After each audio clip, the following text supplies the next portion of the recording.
boy King say something. I'm back. Before we get to it, make sure you like, comment, subscribe as you always. Watch the full video.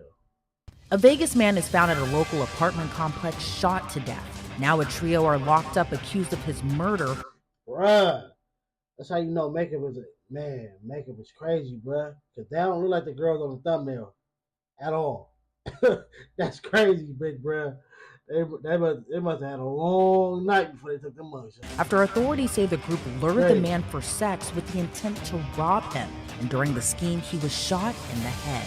The case unfolded on July 19th, shortly before 8 p.m., when police responded to a Vegas apartment complex to reports of gunshots. When officers arrived, they found a man lying in the parking lot unresponsive, with blood gushing from his head. Police say they identified the man as 19-year-old R0bbing, who, when authorities found him, was holding a gun with his finger on the trigger. Officials pronounced Connor dead at the scene, and the coroner's office determined his cause of death to be a gunshot. He must have tried to pull out. The thing why like look, people gotta understand. One, we are not cops, we're not SWAT, we're not the army. So therefore, if you getting caught in a situation and you got your protection with you, you need to find a shield. You can't if they walking up with it, you can't unless you're that fast. But more likely we're not that fast. So your best bet is to find some shield and then try to do all that. Like just trying to pull out right then and there, bro. You're gonna get caught. It's gonna be all bad.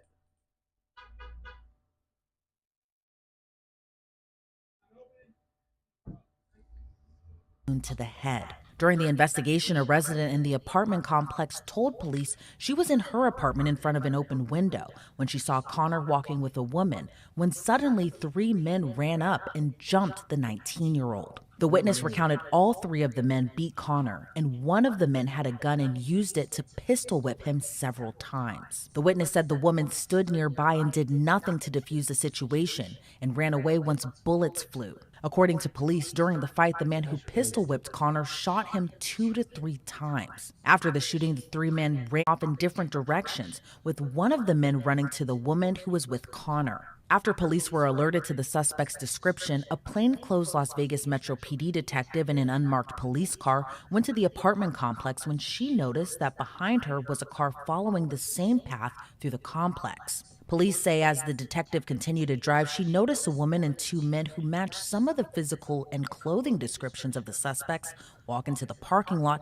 and wave her down as they appeared to be in a hurry. The detective reportedly realized the group thought she was a rideshare, so she continued driving and saw them enter the car behind her. So police followed the car and detained the occupants, which included 22-year-old Nathan Neva, a family member of his, and 23-year-old Skylar Bailey. Nathan Neva reportedly told police that he and the mother of his child, Skylar Bailey, were hanging out at a friend's place who lived in the complex with some other people when Connor showed up. According to police, Neva claimed 2 of the men at the apartment said Connor owed them money and wanted to rob him, but Neva claimed not to want to be a part of the plan. Neva claimed that the 2 men jumped Connor but said he never actually saw a gun. So Neva then asked his relative to send him and Bailey a rideshare to pick them up. When it came to Skylar Bailey's account, she claimed to have met Connor a month before the shooting at a party and reportedly told police she was walking with Connor when the man ran up and jumped him. But when authorities spoke to those who knew Connor, it would lead them to piecing together more clues that would help crack the case. When detectives spoke with Connor's mother and girlfriend, they said on the night of his murder, Connor received a text message and told them he was meeting a friend and would be back in half an hour. And that would be the last time they saw him alive. Investigators also spoke with Connor's co-worker who revealed more. The co-worker told police that Connor was messaging a girl on Instagram by the... It's crazy because even though this amount of money shouldn't justify them doing it, but bro, this is not a millionaire, bro. Like, it's not a billionaire. Not saying that the amount of money should justify them, trying or taking somebody's life for some money. Because at the end of the day, it's money, bro. It can be saved up. It might take you an extra long time, but you can save it, bro. You can find a way to get that amount of money that you're gonna go get from this person. And then again, if you're trying to take something from somebody regular, us 9 to 5, you're not getting nothing. You gonna get $100, $1,500 the max. Name of Emily and was waiting to meet up and hook up with her.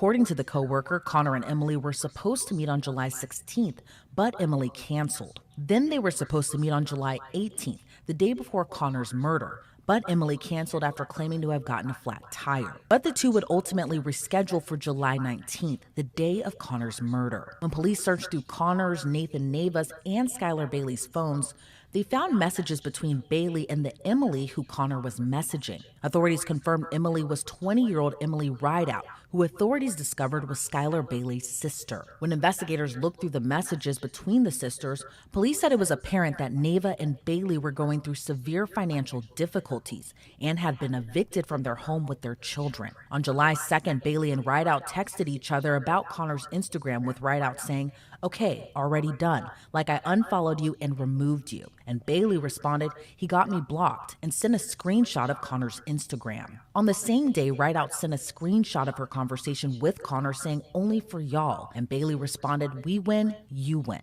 Then in another conversation, Rideout asked her sister, "How you know he even gonna have the money on him?" And Bailey responded in part, "He likes to look flashy and show off." Police say from July 2nd to July 16th, there was constant communication. See, that's why I don't. That's why I don't flex. Even the little thing I got might make somebody think, oh, you're flexing or you're trying to be flashy, but I'm just being me. And that's sad that in life you can literally be doing you, just be happy about, hey, you come from, just say you come from literally nothing. You come from having no money. Your family has always been broke. You finally get to come up, the family finally get to come up, and people, oh, you're flat. Like, how? I'm just doing what I always wanted to do. I always wanted a nice car. I always wanted a nice chain. I always wanted to go here. I always, like, and that's crazy in life. Like, even with a house, the more money you get, the more, better looking your house is going to get. And then that attracts people who, that's sad. That's sad. Communication between Connor and Emily and Bailey. Authorities say there were even instances where Bailey typed out messages for her sister to copy and send to Connor. Then on the day of the murder, Bailey instructed her sister to no longer reply to Connor because she was going to take over and text him directly from a different number. When police went through the messages between Bailey and Neva, their messages would seemingly show a pattern, as it appeared that Neva had a history of robbing people dating back to 2023. In one of their messages, Neva reportedly said, "I promise this month over, I'm going hard, baby, no more robbing." In a text thread on July 16th, 3 days prior to the murder, Neva texted Bailey asking, "Is he talking to you?" And Bailey responded, "He's checking his messages," as well as, "I love you too, my stomach in knots." The day before the murder, Neva and Bailey were texting each other asking who they could borrow a gun from. Then on the day of the murder, Bailey texted Neva the address where Connor was later killed. Police uncovered more messages between Neva and a person under his contacts named Spaz Out, where Neva messaged him, "Bro, can you grab Ka already?" And he trying to link and everything, bro. Police say the messages went on to say he just came back from the casino. And he got bread though, bro. He just came back from the casino. Police say they are still investigating. Damn, bro. That's crazy. Like, to hear the text message, like, bro, like, they was really, really plotting. They watching. They got girls texting you different numbers. She's making up the messages for her to reply to you with. That's crazy, bro. Like, and for you, all you got to think with the big head, not the little head, because boy, you think with the little head, it'll put you in a situation that sadly you will not be able to walk away from. That's crazy. The identity of Spaz Out, but they believe that person is also one of the people who conspired with Neva to rob Connor. Police say they later learned Connor worked at a business that refilled ATMs. While reviewing his Instagram, police noticed he regularly posted photos with large sums of money, which they say was consistent with Bailey's description of Connor being flashy. But when detectives spoke with Connor's manager, he said the manner the money in the post was packed was the same as how the money is packaged before being put into ATMs. Connor's manager told police he previously told him not to post those photos because he could become a target for a robbery. Nathan Neva, Skylar Bailey, and Emily Rideout were all arrested and charged with Connor's murder. As they now face charges of open murder. That's crazy, bro. He taking money that you finna put into the ATM. And mind you, well, I ain't gonna say mind you like I know for a fact, but I would think that if you're doing that type of job, you're already getting paid a nice amount of money because they don't want you to be tempted to end up doing it. They don't want you to be tempted to end up either setting it up yourself or just taking the money. So therefore, I hope that they will pay them a nice decent amount. But then you still took the next step, the next dumb step, taking pictures of the money that you put into the ATM, flexing. We call that flexing. They call it being flashy. We call that flexing. And flexing will get you this exact thing, but that's sad though. Battery with the intent to commit robbery, and conspiracy to commit robbery. All right, we have a lot to break down in this case. So, joining me to discuss it further is former prosecutor Melba Pearson. Now, Melba, thank you so much for joining me. To me, it seems like prosecutors may have a lot against the defendants here, especially when it comes to the conspiracy aspect, given it seems all three played a role in this murder. What are your thoughts about this case and about all three kind of playing into this murder as well, too? Sadly, we've seen cases like this before, where often you'll have a group of people, usually several men and one woman, who would be basically the bait in order to entice someone for the purposes of a promise of a date, a promise of a relationship, and then unfortunately, at the time of their date, the person ends up being robbed. And of course, when you plan a robbery, lots of things get out of hand very quickly because you don't account for the adrenaline. You don't account for the reaction of the person. You don't react to how slowly the person may pull out their wallet or how quickly, or maybe they don't have money on them. So when all of those things come into play, it's very easy for what was supposed to be a simple quote unquote robbery end up escalating to the point of homicide. And so, incredibly tragic as this is, it is not that uncommon. But Right. clearly, the defendant. Facts. I just seen a video. Damn. Sorry, I'm so. Oh my gosh, she is beautiful. Damn. She threw my whole train of thought off. Good lord. But damn. Like I was saying, I probably this video for sure yellow mark. But oh my god. But I just seen a video on Twitter. I believe it's a robbery. The the the couple, the people, the guy and the girl walked into the door. The guy he opened up the door. He walked in. The girl she stood at the door. Two guys ran in behind her with ski mask on. The first thing the girl did was this. First thing she did, like crazy man, like that's crazy. Have given the prosecution a great deal in terms of the text messages. I mean, there's a treasure trove of information in terms of their planning, in terms of even one of the defendants feeling nervous and that they're only doing this because they have love for this person and that sort of thing. So there's going to be an uphill battle for the defense to try and say, well, they didn't know what was going to happen. The only argument I could see could possibly be for the one You never know. Look, this is not nothing new. So yes, you never. It's always you never know what might happen. But because this is not nothing new, you know what could possibly happen. It's not nothing new. This thing has been going on forever. We've all seen videos. We've all heard stories. We've all seen movies. We've all seen TV shows. It's nothing new. You don't know exactly what might happen, but you know something could possibly happen. That's like you get in a car. You know it's a chance, it's a possibility that you might have an accident. You know that. It's a chance that that accident might be tragic. You know this. defendant that actually served as bait, saying, well, I didn't know a homicide was going to occur. I only signed up for a robbery. But again, that's not the best defense because of the fact that you have agreed to commit a felony. And if a death results in the course of that felony being committed, you are now on the hook for the homicide as what we call a principal, the same way as the person who pulled the trigger. And investigators noted that Nathan Nava and Skylar Bailey were experiencing financial hardships. Do you think they intended to set up this robbery truly just for the money? And if so, why do you Yes. think Skylar allegedly dragged her sister into it? Because in my mind, I'm thinking, how much money did they truly believe they'd be able to take from the victim? Well, I think there were a few things that came into play here. The victim had a job refilling ATM machines and apparently would post on social media photos of him doing his work.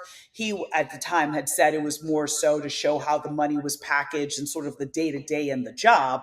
But unfortunately, as his supervisor had indicated previously, this is the type of thing that opens you up to be a victim. So Yeah, of course it is not his fault, he didn't ask for it, but that those sorts of posts made him a target. So I think there was definitely the money option, the money concerns drove this.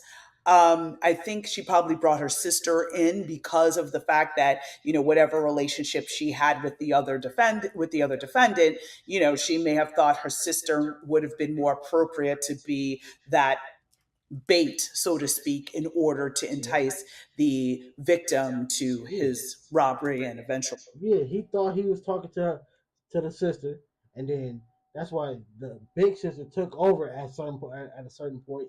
But he thought he was talking to the other sister or the friend, whatever. He thought he was talking to her. That's why she went too, because she was the bait. So like it'll look weird if I'm talking to your friend and when I come to this motel or to this spot, whatever, it's you there. Like, hold on, like where your friend at? Because that would be your first thought. Where a friend at? So yeah, that's why she had to go there. And then him showing that money and how they said the her boyfriend, Scottish boyfriend, was texting. Oh, he just came from the casino. People think automatically if you just came from the casino, you winning. And for him to know that he just came from the casino, he must have posted a photo, him with money, him leaving the casino. Oh, he won. He up. That's crazy, bro. Death. So I think money was the driving factor. I just think that they lost control of the situation once they got there and it resulted in a homicide. And now all three defendants have been charged with open murder in addition to the other charges. What is the difference between that charge, open murder, as opposed to a first degree or a second degree murder? So in Nevada, they have a very unique statute which allows for a prosecutor to charge open murder. And what that means is that it leaves it up to the jury to decide what level of murder occurred. So the jury could come back and say this was first degree premeditated murder. They could come back and say, no, this was more Yes. of a second degree murder, or this was more of a manslaughter. So No, that's premeditated. You told your sister to have a conversation with him. You took over, and then y'all was watching his post. Your boyfriend said, "Oh, he just left the casino. Let's go get him, cuz." Yeah, that's premeditated. Y'all planned that. it's an interesting way of presenting the facts to the jury and letting them decide what the intent was. Was there sufficient intent to They don't even look right, bro. Like, look at him versus her. This don't even. She like she was she. I ain't gonna. Matter of fact, I was about to give her the benefit of the doubt. I'm like, this not even something that she want to do. But then again, sometimes just because the girl look like she shouldn't be with him or look like they should be together, sometimes they do. Sometimes opposite of the track. I know that for a fact. I've been in situations or relationship where it's like, what? You don't deserve me. substantiate a first degree murder, or was this really just a second degree murder, or was this just basically part of a some other thought process based on the evidence that was brought forth. So I think that's incredibly interesting because normally you see prosecutors like to be able to at least say, we have enough for first degree murder.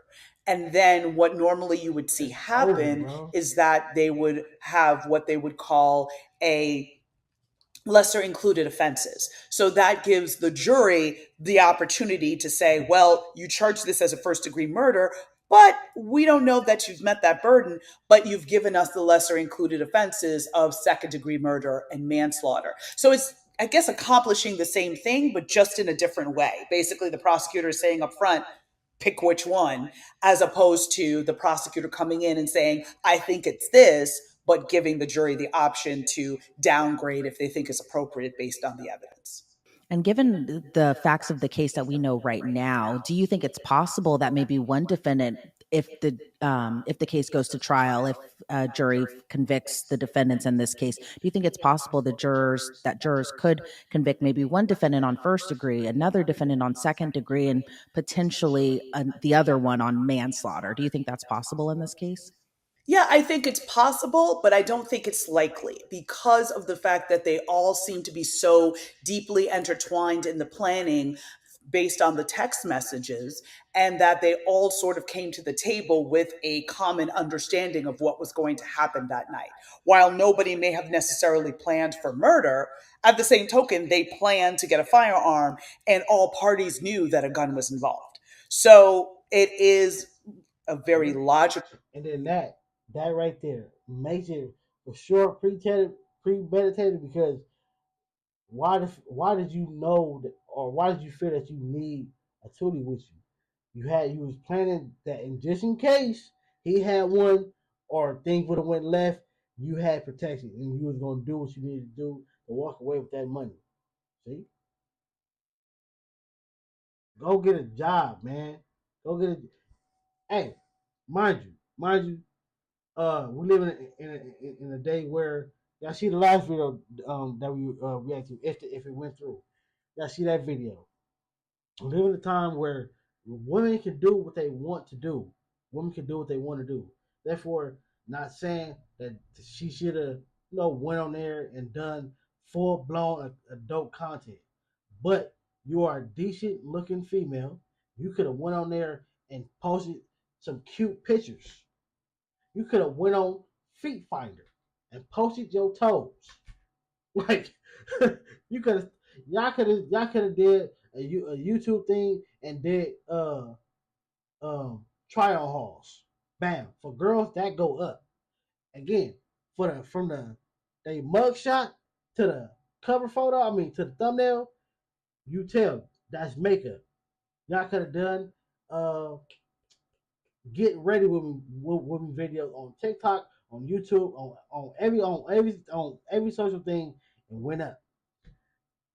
Women have it. I ain't gonna say easy, but they have it somewhat a little bit easier when it comes to making money on social media. Y'all could have done that, yeah, but instead y'all want to go take it. This man's hard on money. He went to work for this. He didn't go do a 4 hour job. He went probably a 8 to 12 hour shift every single day to get what he got. Flexing or not, he didn't deserve what I did, bro, at all. Next step that you're bringing a gun to a Like, look, robbery, there is the possibility. do her makeup, she smile, brighten her up, try on hauls, makeup things, get ready with me. Come on, man. Come on. Someone may get Come shot or on. killed. So I don't necessarily see a difference in the culpability per se, That was except for the dumb. fact of who actually pulled the trigger versus the other two in their planning. But I don't see that there'll be much daylight in between the level of Like, convictions, look, if there is a conviction in this case, the level of convictions between all of the defendants involved. And the way in which the victim died in this case was truly horrible. But in the arrest report, police noted that the victim was found dead holding a gun with his finger on the trigger. Do you think that a defense attorney could argue that any of the defendants felt that their life was in danger, given that, potentially the victim may have had a weapon as well, too, with the finger on the trigger, and maybe, given they set up this. yeah, they can try that, but still, no. But still, if I'm the people who got to judge this, and I'm judging right now, no, y'all lured him there. He when his senses finally clicked in or went off, and he's like, oh, this is what's going on. He tried to pull out, and y'all got the upper score. That was it. It wasn't no. I'm not going for the. He pulled it out, and then we feel threatened. Even if he did, y'all lured him there in a threatening to do some threatening to take his hard-earned money. He worked hard for that. He went to work. He not in a financial hardship. Y'all is. Y'all pulled him there to cause him harm, whether that was emotional harm or physical harm. Robbery scheme and lured this victim to this apartment complex, et cetera, et cetera. Do you think that any defense attorney could argue that because the victim had a weapon as well, too, that maybe the defendants, in a way, felt their life was in danger. No, Well, no. the thing that comes to mind is the old adage, don't start none, won't be none.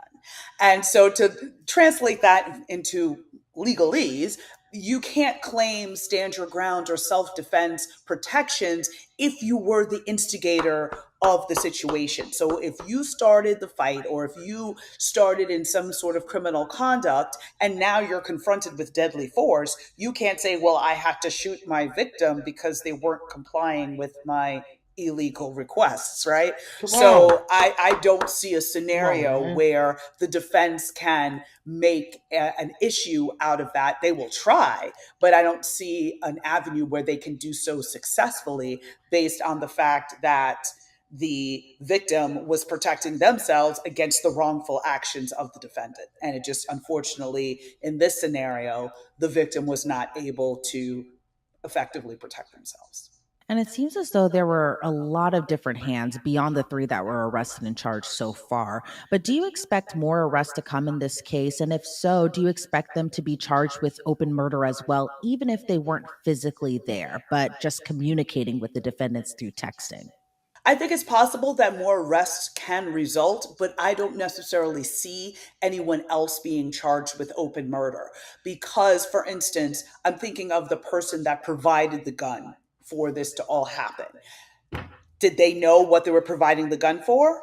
Is all going to bear out based on the text messages. It might be just very cryptic, like, "Hey, we're just gonna, I need it for protection," or I'm gonna do something. Don't ask questions. Okay, the person turns over the gun. They shouldn't necessarily be responsible for murder because they didn't know that that was what the plan was.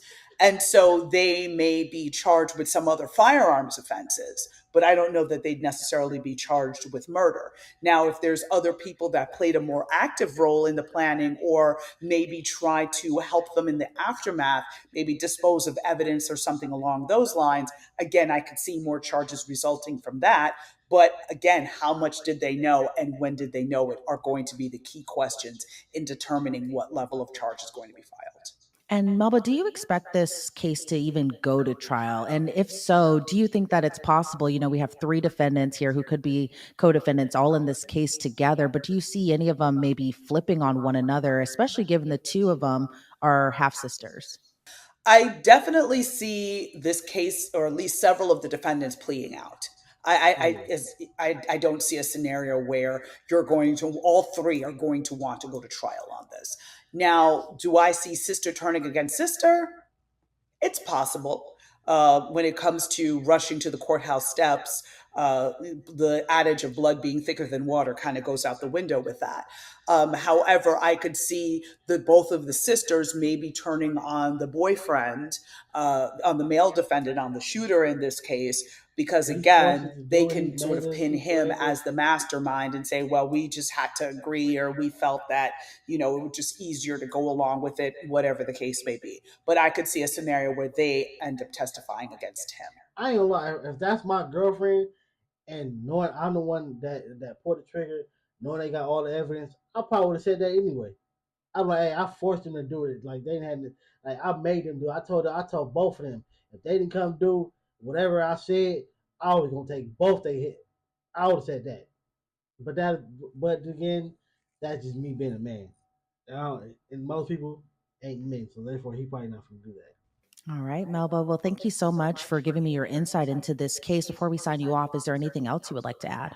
No, just that again, it's something to think about in terms of vetting whoever you're going to go out on a date with or whoever you're going to meet up with. Again, that idea of meeting for that first date in a public place and, always having your wits about you and making sure you're in a familiar area. So if you have to flee, that how to be able to get in and out of the area that you're in.